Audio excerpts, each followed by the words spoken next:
প্রধান তথ্য কর্মকর্তা হিসেবে নিয়োগ পেয়েছেন সিনিয়র সাংবাদিক ও দৈনিক আমার দেশ পত্রিকার নির্বাহী সম্পাদক সৈয়দ আফদাল আহমদ।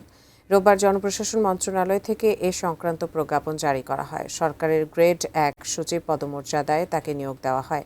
প্রজ্ঞাপনে বলা হয়, সৈয়দ আফদাল আহমেদকে যোগদানের তারিখ থেকে ১ বছর মেয়াদে তথ্য অধিদপ্তরের প্রধান তথ্য অফিসার পদে চুক্তিভিত্তিক নিয়োগ দেওয়া হলো।